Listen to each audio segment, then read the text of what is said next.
Namaskar, Namaskar. Jai Hind, and good evening, everyone. We are into our final session, and that is the valedictory session of PDNS 2021.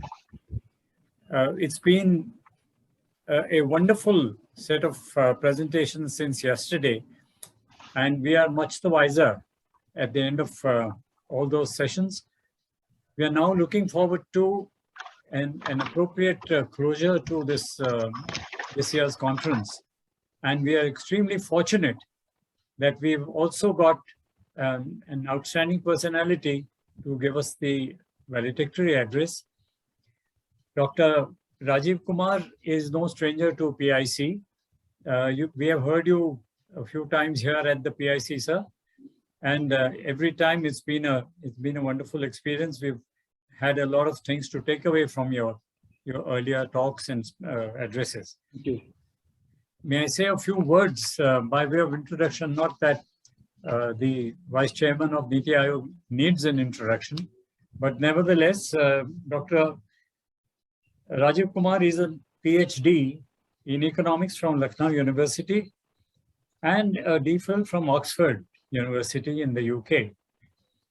He's, as I mentioned a while ago, he's the Vice Chairman of NITI Aayog, and that's in the rank of a cabinet minister.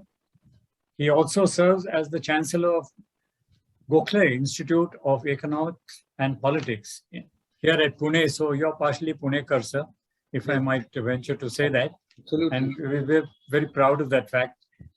His earlier stint in the government was initially with the Ministry of Industry and subsequently in the Ministry of Finance as economic advisor during the reform years of 91-94, which of course were absolute landmark years, as anyone who knows anything about Indian economy would say.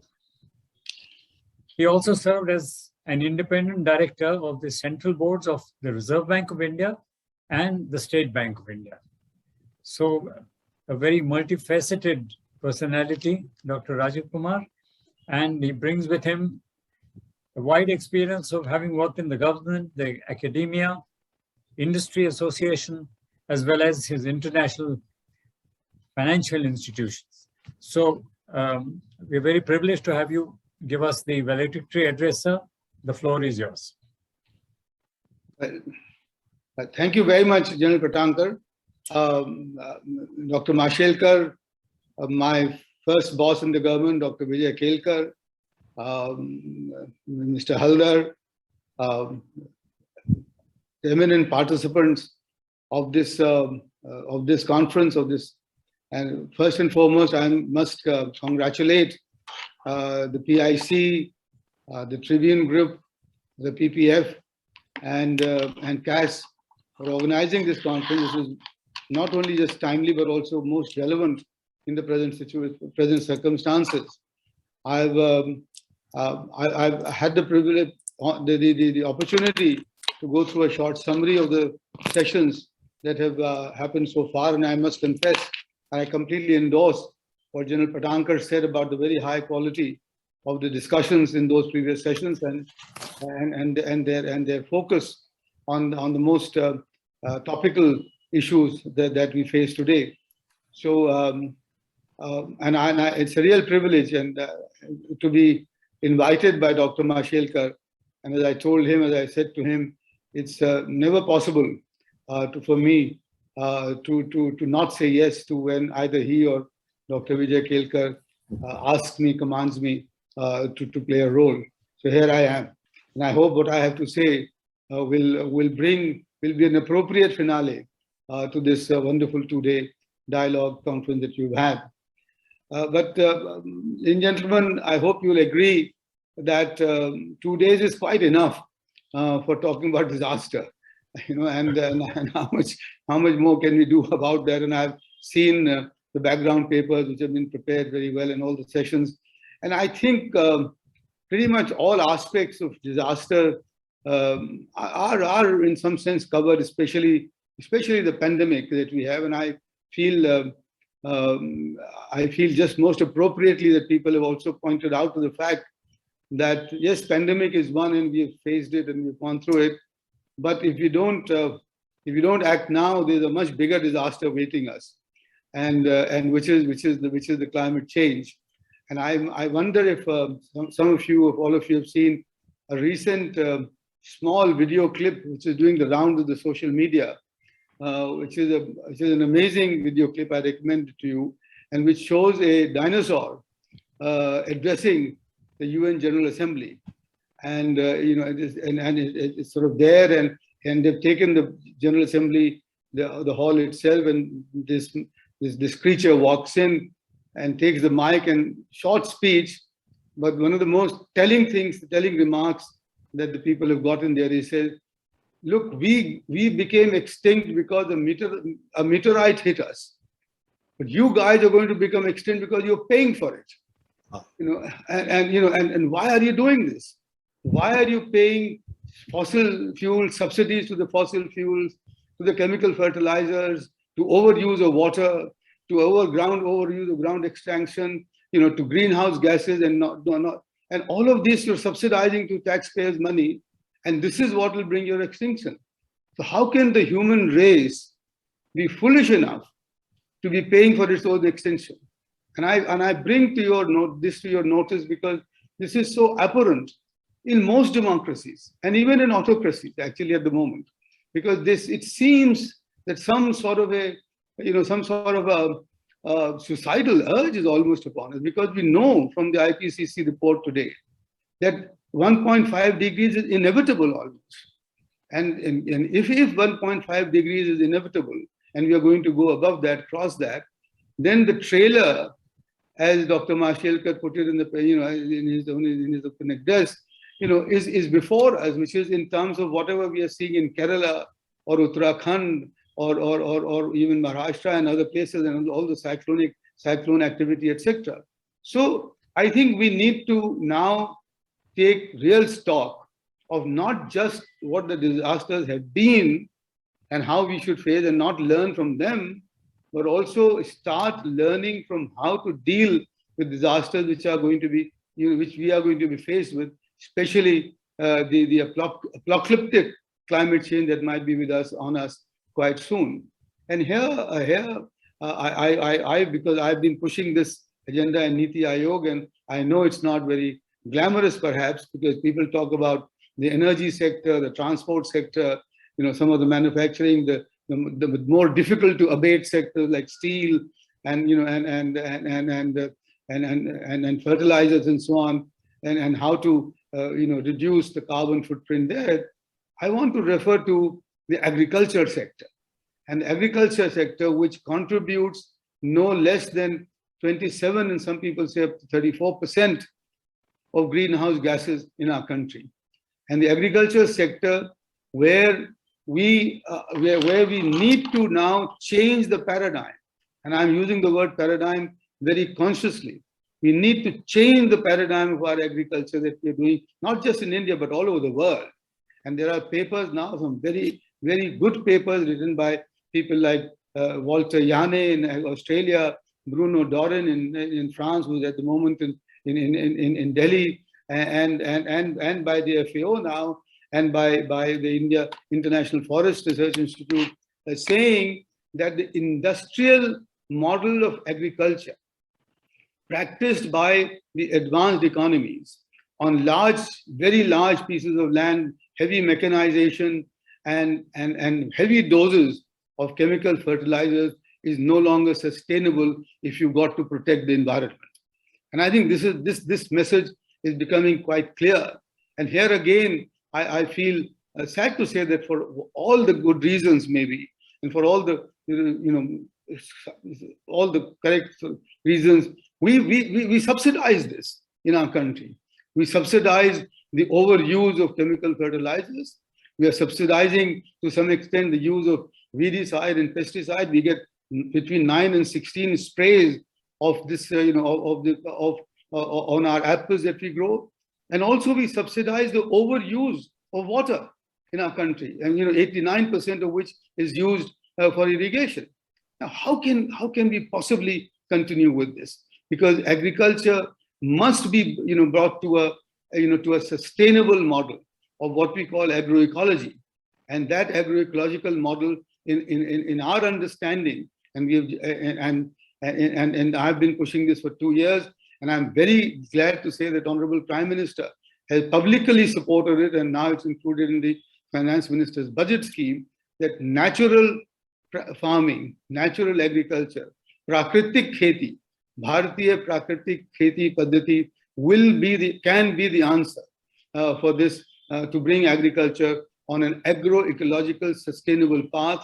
And not only that, but it can, because it reduces costs by up to a fourth, and sometimes even more, because it can reduce costs significantly, it will contribute to improving the farmers' incomes, doubling and sometimes even increasing it more, and to the fact that you can get farmers who can then become much the terms of trade against agriculture, which is moving, will reverse, because they will stop using the so-called modern biochemical inputs, which have run their course. They provided us. By the way, I must step back and say all kudos to the farmers and to the biochemical revolution and the green revolution, because I was a student when I visited Bihar in 1967, and I saw the damages and the tragedy of the Bihar drought, and I have lived through the days of save a meal, miss a meal, and when we used to say that we are living from ship to mouth because of PL 480. So I have known all of that. And yet I say that today that particular model paradigm of agriculture has run its course. And we need to switch, and we need to consciously switch. NITI Aayog has brought out a compendium of 120 success stories of natural farmers practicing natural farming in 9 states. And these are 120 best practices. But I'm glad to say that about 3,030,000 lakh farmers are now practicing it successfully in states like Andhra, Maharashtra, Gujarat, Himachal, Madhya Pradesh, Rajasthan, and Uttarakhand, etc. So, and what can we achieve with this? What can we achieve with this is that we can do away with the use of chemical fertilizers. We use natural inputs, which are often based on the cow economy. And this has the great advantage of reducing our chemical inputs, eliminating them, therefore improving the organic carbon content in the soil. 1947, the Institute of Soil Sciences, Bhopal, tells us in India, organic carbon content was 2.5%. It is 1.5% is necessary for keeping the soil alive, and keeping the soil healthy. Today, believe it or not, India is 0.4% of organic carbon soil in the country. And at the same time, because of the agriculture that we practice, we lose more than 3 million tons of topsoil every year to erosion. We are creating deserts. And if this is not a disaster in the making, I wonder what is. So I think, ladies and gentlemen, this is something that we need to think very, very, very strongly about. And I emphasize this because I know that in conversations of disaster, this is not often mentioned. Perhaps it lacks the attention that it deserves. Related to that is the water emergency, on which NITI Aayog has brought out its own index and its own documentation. To say that, at least 20% of our water assessment areas are now overexploited, are dark zones, where there's not enough water. Another 10% are critical, and in areas where green revolution has been practiced, like Haryana, 63%, or is it 69% of the districts are overexploited, and in the Punjab, it's 82%, where you've got now really significant water stress, and a situation which we had seen also in Gujarat long times ago, when you had water trains carrying, we are going to Gujarat because there was already, you had got all the arsenic and everything else in the deep waters, that went down, and the Narmada project has saved all of that and reversed that to extent, and the amazing amount of water harvesting, projects that were started off when the Honorable Prime Minister was the Chief Minister there. So it can be reversed, and it needs to be reversed. and therefore I think agriculture and water are the two disasters that we can prevent and we should prevent, because this is in our hands, this is within our control, as it were. And we don't need to wait for them to become disasters, for us to then wake up, and start taking so-called emergency measures. So, ladies and gentlemen, these are the two that I wanted to bring to your notice. The third, of course, is that this pandemic is not going to be the last one. Believe it or not, I mean, we must accept that. And therefore, all that Mr. Doval has said about regional cooperation, global interconnectedness, talking to each other, all of that holds, and all that I've heard from the scientific community in the sessions, all that holds. I don't want to repeat what has been discussed there, but just to say that in a globalized world that we are living in today, we will have pandemics coming in from any which direction, and we have to be prepared for that. And therefore, I'm going to give the next 10 minutes of my talk on what are the measures that we can take to prevent such pandemics, or to become more resilient, or to be able to face these pandemics better as we go forward. And I want to start off with something that I think may not have been discussed. I saw it in one of the background papers, so I give credit to that. And I start off with the fact that we need to strengthen the third tier of the government, the panchayats, the gram panchayats, the local government levels, because that is where the rubber hits the road. And that is where that even today in this current pandemic, the biggest crisis, as it were, came when it spread to the rural countryside. And that is where we know that our infrastructure, not only just the infrastructure is weak, but the awareness is not there about what to be done and what is to be done. So that is where we need to sensitize our gram panchayats, our gram pradhans, our even our Anganwadi workers, if you like. Everyone should have the National Disaster Management Authority would do well to develop a curriculum for training and sensitizing of the local government, the third tier of the government people, officials, to disaster. What is it that we can talk about? And therefore, what we don't want is another Latur and another Bhuj, where houses are constructed the way they were constructed. So when even minor earthquakes become major disasters as we go forward. And I think here I should, because connected to that very much is the role of the civil society and that of the private sector, because they are the people who are going to be affected. We need to make them more disaster conscious, not just in terms of agriculture and water is of course, but even otherwise. So there is something like that which should be as a part of the mental radar that we are going through, and this can only be done through actual field work, because it cannot be done through textbooks. So we need to create a system, and this is where the private sector can step in a very big way, through their CSR efforts. And why can't this be done? And we also can introduce it in our classrooms at the local government level, etc. So that's my first suggestion, which is to build, as it were, disaster resilience by organizing the civil society, by organizing the private sector, and strengthening the third tier of the government towards disaster management and prevention of disaster as we go forward. And I say this, for example, here about the management of our rivers. I have adopted 2 or 3 villages near Hapod, and I noticed that constantly the rivers are eroding, the soil, they're expanding, the their own breadth is increasing because there's there's never any dredging done, etc. All of those things are a part of that. My second of the 4 points that I want to make is, and this is again, in my view, we need to simplify regulation which governs urbanization today. And I'm saying this because these regulations have become overbearing, they've become a source of rent generation, and not for making us disaster resilient.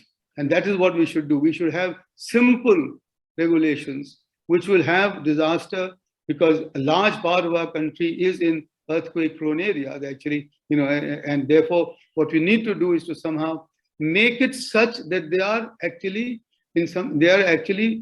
adhered to, and don't become such that they are simply, they are held in avoidance, as it were, because nobody can make those, meet those regulatory and compliance burden. And this is part of NITI Aayog and the Honorable Prime Minister's direction of reducing the regulatory and compliance burden on all of us to improve our own, way of living and improve the ease of doing business in the country. So that's my second suggestion.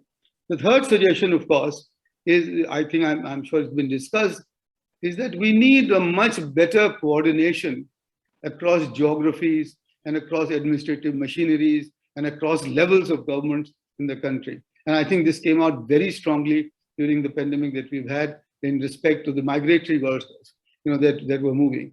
There was no coordination. I mean, this is quite amazing.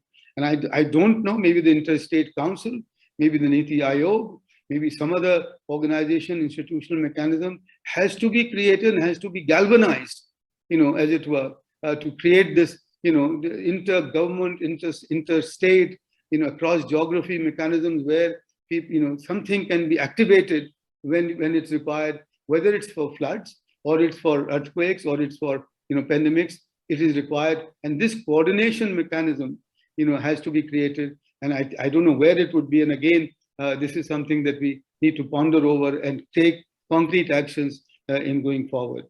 The next point, ladies and gentlemen, is that predictive capabilities. Why would we need to depend upon the John Hopkins model for telling us what is the way, how our pandemic will proceed going further? We have tremendous modeling capacity sitting right there in Pune, and you've got amazing, computer experts, with our forum and everything else. We need to develop even further. We have come a very long way. I know that, the Indian meteorological system, the use of supercomputers, etc. But we need much bigger. We need to strengthen them much more, and we need to have multidisciplinary, capabilities of predicting the movement of everything. I mean, and today we can do this with our artificial intelligence and along with algorithms, etc. We can even predict the way the migrants will move, if you like, as to where they can, because we know the sources of migratory labor and the destination of migratory laborers. So therefore, we can predict a model whereby if something happens in those areas which receive migratory labor, if something happens there, how will this move? And therefore we can line up our transport and our arrangements and logistics accordingly. So this predictive capability is within our hands, and we should be able to do it. And I think the PIC and the PP and the PPF can take the lead in this, along with people like Rajesh Bhatkar, Vijay Bhatkar Saab, and so on, who are there, and Gokhale Institute could well be involved, in this, because that could be its USP, if you like, in contributing, to the welfare of the country. My last suggestion, sir, is that we need the ability to manage uncertainties, because disasters are not only like earthquakes that's happened and over and done with. No, disasters continue, as we know, as we can see. They unfold, and they unfold in many ways. And therefore, what is our mechanism, and how are we prepared to take cognizance of it and to react to respond to them? And this ability to manage uncertainties depends critically on a very robust feedback mechanism to complete that loop of happening as to what is unfolding where and how do we do this. And therefore, there is one way, of course, that you can have sensors everywhere, and do that, but better maybe to get the third tier of the government and your civil society and other organizations so organized that I give you an example, gentlemen. Long ago, and I wonder if it was true ever or not, the Chinese had organized horse stables to be able to predict earthquakes. Because horses, I believe, are much more sensitive, and animals in general are much more sensitive to natural disasters as they are occurring. And then they would, repeatedly look at them to see whether other tremors were going to come in different layers, etc. Now they did that, but we could do better and have our 630 or 6 lakh villages have some cell, the village school or the village Gram Pandhayan or or whatever. I mean, in the 740 districts, we need to develop a feedback mechanism for the uncertainties that are generated by disasters. So I think this is my agenda for preparing ourselves for disasters to come. I want to repeat that there are two disasters facing us which we can prevent and we must prevent, because that will be not just to ourselves, but it will be a contribution to the global community, because climate change is the one big public good. And I don't want to, there's no reason for us to ascribe to any net zero, this, that, and the other.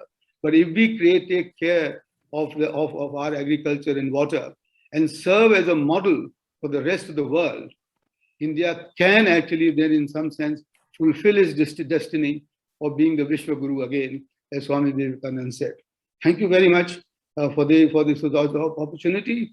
And again, it's a privilege to be here. Thank you. Thank you very much, sir.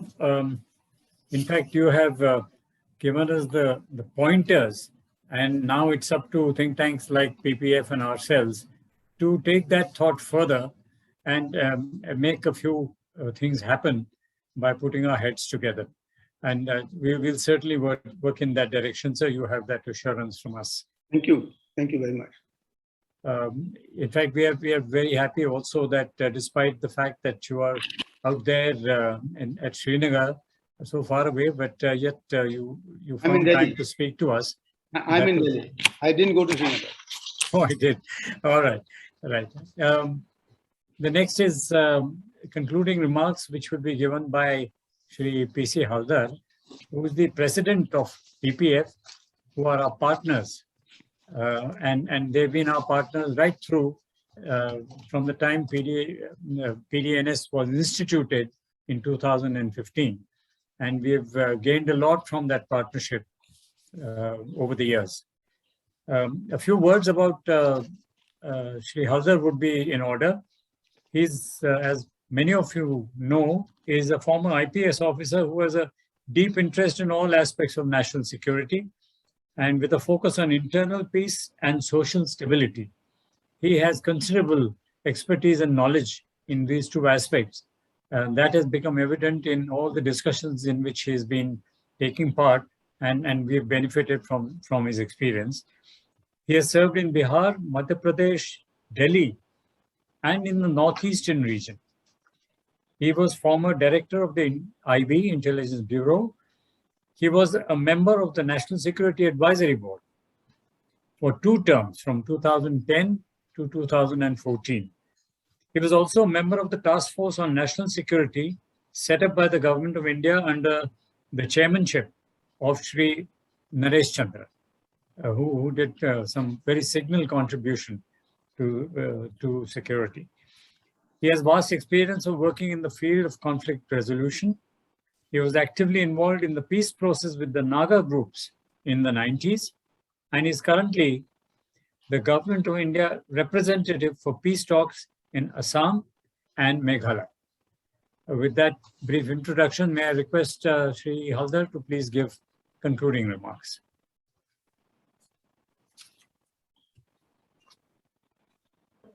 You'll have to unmute yourself, Haldarji. Yeah. Am I audible? Not yet. Yes, sir, you're audible. You're audible, sir. Yeah. Okay, thank you. Dr. Mashwilkar, Chief Guest Sri Rajiv Kumar, Dr. Rajiv Kumar, Lieutenant General, and the distinguished guests in the audience. Well, I had thought of certain lines, but after Dr. Rajiv Kumar gave the agenda that he has given, he has overtaken us. In fact, we are only talking of the water scarcity. We have come up to that. We have not really taken it further than that. And it's a very good idea to work on these two. And we have also been talking of, not so eloquently perhaps, about the grassroots connectivity in terms of disaster management and this thing, that unless we go and get, and it is not merely one day training or this thing, it has to be a continuous kind of interaction. And this is where we will make a difference, because there is some indigenous knowledge also, which is lying in the villages about their own fault lines, their own problems. And if we can merge the modern concepts with that, probably we'll reach a much better solution. About the water part, my own this thing said is very very tempting to jump into it, but in many areas there's something called water mafia.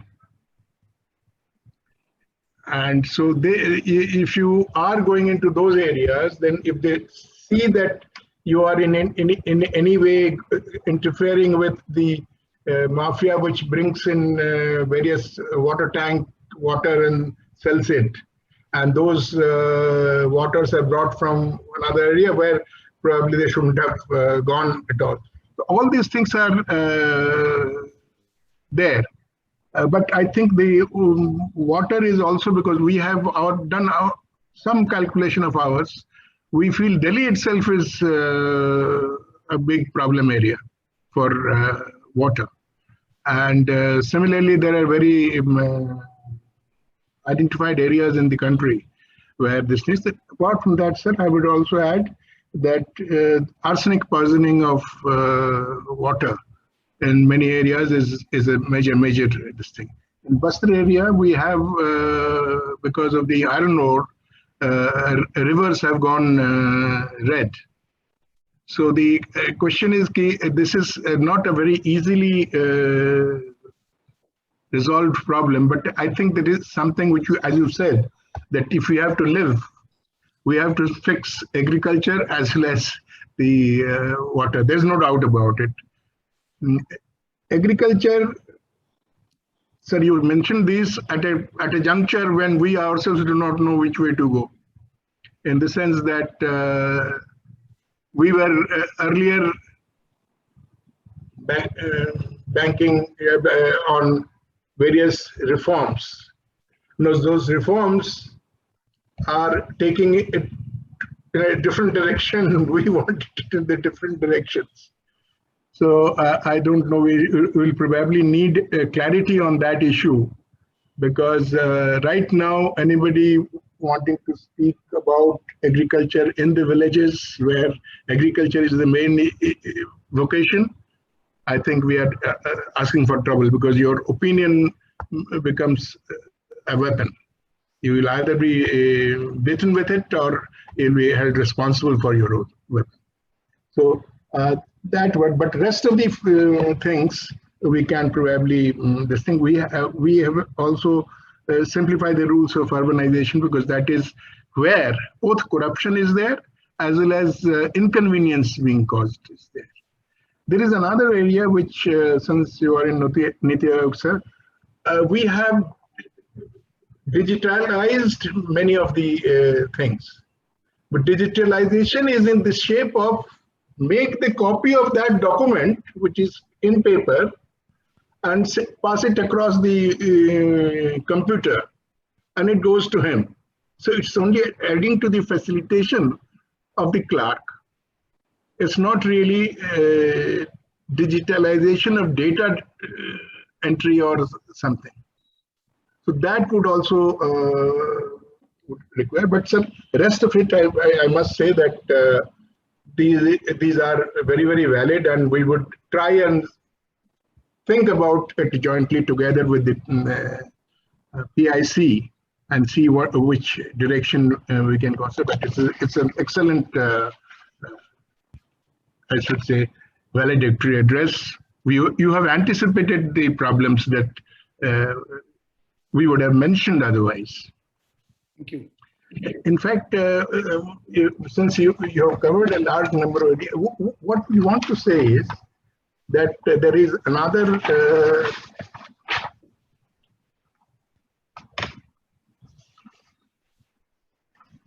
some comments I wanted to mention about even the disaster discussions that have got some points I think have not been covered there. You know, the NDRF. The NDRF is a very fine force trained for earthquake rescue, trained for various difficult kinds of rescue and disaster. Now, if we are thinking of forest fire, the forest fire is important. I'm not undermining it, but training for firefighting is different. So if we want to just save money and give the additional responsibility to them, it will not help. And you already have semi-trained people in all the states, in the sense that they have their own department. You can select some people from that and create a forest fighting force easily. That can form the credit. But if we see, NDRF has brought us credit as a nation. It has gone abroad. Fukushima, they have done excellent work in CBRN. And they have earned Japanese government's this thing. Similarly, in Nepal, when they went in there. And they are doing commendable job here also in India. I think there is one example where somebody who knows about this thing, he said, Amri Hospital in Calcutta, when it was on fire, NDRF was put. Now, NDRF doesn't know how to do firefighting. They are not equipped for that, not trained for that. And therefore, they ended getting a lot of bad name because they were told they don't know how to tackle the thing. So we should ensure that there should be a force for firefighting, but they should be trained and equipped for that. So that is one thing which is coming up there. So that's something I would like to mention here. Secondly, another thing is that in disaster management, central government, NDRF, in some good states, SDRF has come. So they are doing good work. But there are many states which are avoiding making their own SDRF. As a result, I don't know how many of you know, the CRPF expanded beyond this thing because the states gave up almost their part of the responsibility of policing. And the CRPF became a very, very large force. I'm not grudging that. But what I'm saying is the police loses touch with the people. The state police invariably is far more in touch with the people. So smaller incidents can be nipped in the bud by them, whereas a very heavily armed CRPF, or for that matter BSF, would find it difficult. So I would suggest that we should, at least in the disaster management, encourage the states to go for SDRS. On the vaccine side, there was one this thing was made by Mr. Sanjay Singh, whose company did the mRNA-based vaccine for India. He says that they had major problem in getting the approval. And Dr. Masayilkar would know that he was doing an experiment. He was innovating something, and there may not have been precedence, and that's my guess. And that is why it was. And I understand that Dr. Masayilkar has to intervene to get it this thing. Now, these are issues of hierarchy, I see. The hierarchies are rooted in structures and everything of the past. So we need to have a better protocol of this thing. If for innovation and innovation-based products, we must have a separate set of rules. The last thing is,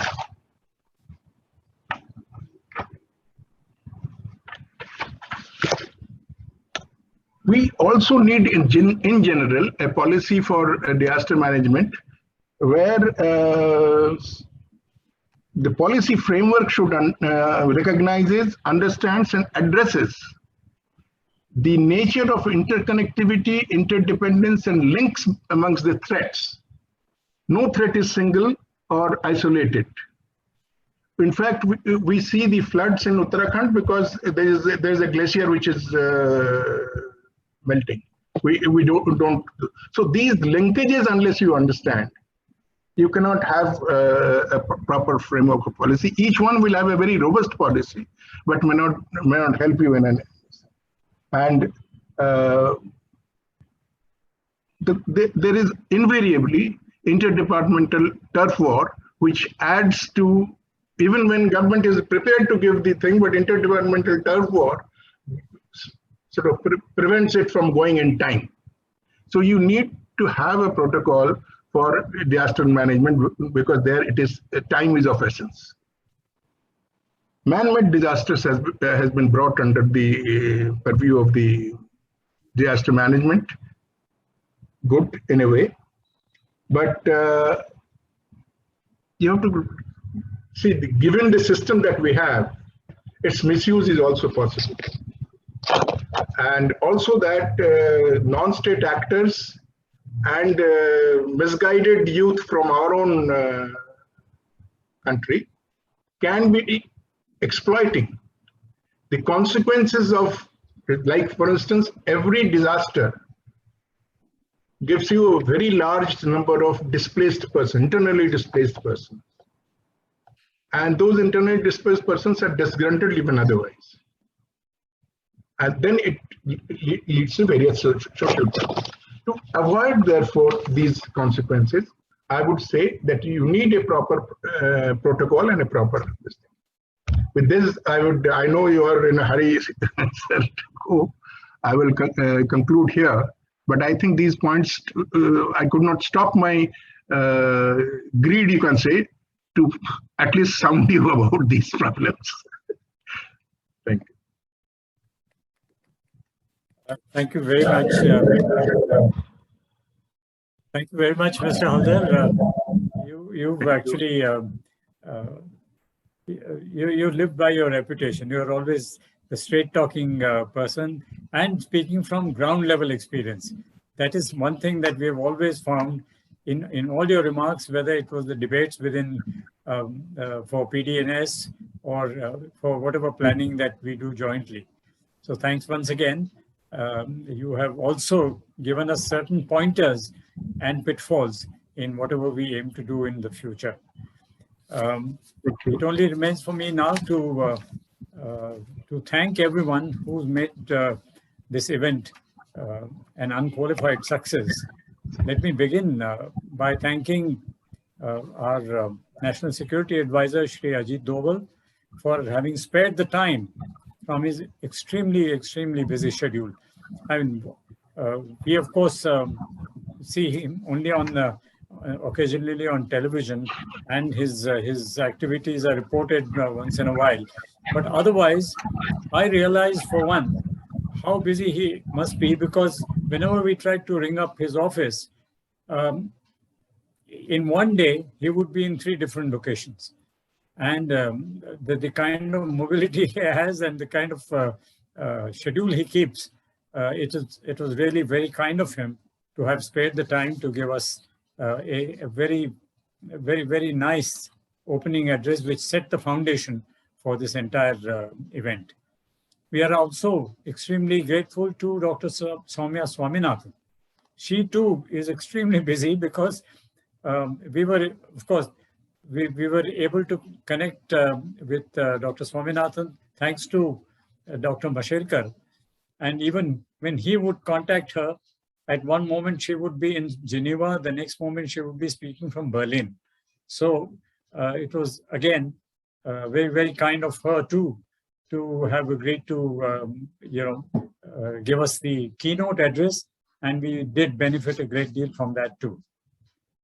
And of course, it was befitting that the valedictory address should come from someone of Dr. Rajiv Kumar's stature, And we've really, like I mentioned just a few minutes back, that, sir, in your valedictory address, you have once again drawn our attention to the lurking dangers and pointed our noses, if I might use that cliche, in the right direction. Certainly, that is given enough for PDNS as a program, and PIC and PPF and other partners as something to ruminate and move forward upon. Thank you very much, sir. We also did gain a lot from the presentations. To begin with, the very first presentation, which was just disaster risk reduction as part of national security preparedness, which was chaired by General N.C. Vij, and in which again Shri Haldar and Shri K.M. Singh spoke, was absolutely outstanding, and it really set the ball rolling in terms of what the whole theme of this PDNS 2021 was. So thank you very much to all three of them. The next one was about external dimension of the pandemic and disasters, and also a little bit about the future threats. That again was so topical, and we are extremely grateful for that to Ambassador Devray, who chaired the discussion. Also pointed out certain areas which we need to focus on and concentrate on. Dr. Rao gave us a great deal of actually hope and almost pointed out the great danger that lurks around the horizon because of the kind of developments that are taking place in the field of in the field of viruses and biological field. So that, and then Colonel Inderjeet Singh spoke about cyber security and how it is linked to management of taking care of future threats in terms of disasters and pandemics. That was again, in fact, the way I mentioned yesterday was that after listening to you, not many of us are going to sleep very well tonight, because we now are awoken to the danger of the cyber arena and the cyber security aspects. We are very thankful to both of them. This morning, we started off on the aspect of dealing with future challenges and the role of science and technology. Again, an outstanding session, which was headed by one of our own members and a very distinguished scientist and qualified person in the shape of Dr. Sangeeta Kale. She is the professor of physics at the DIIT here in Karakoram, and she chaired a discussion in which Dr. Sanjay Singh of Genova, a company of biopharmaceuticals based in Pune here, and Dr. Rakesh Mishra, who heads a company in Bangalore. Both of them, listening to both of them, our morale and hopes were raised sky high, because we realized we are second to none, provided we are given the right opportunity and the resources and the little required backing and push from the government. Then we are really second to none, and the kind of developments that are taking place in the development of vaccines, indigenous ones, was something very heartening. We are extremely thankful to both of them and to Dr. Sangeeta Kale. Finally, we had a whole team of NDMA as participants in the last session, which was headed by General Shamsher Singh Mehta, again, one of our own members, but again, a man of many facets, someone who's got an experience both in the corporate world as well as in the army, long service in the army. And we heard from the horse's mouth, as it were, from the NDMA as to what direction is NDMA moving and what are they currently engaged in. They were also receptive to certain suggestions that came from during the question and answers. And we hope that, it will be mutually beneficial to both the society as well as to NDMA as an organization. And that session was actually rounded out by Shri Mohapatra, Dr. Mohapatra, who is the Director General of India Med Department. And he told us about the ability in terms of prediction that is going up year after year. And he too took some good suggestions from the discussion that followed, where we need to invest a little more into making those predictions more useful for an agrarian society like ours.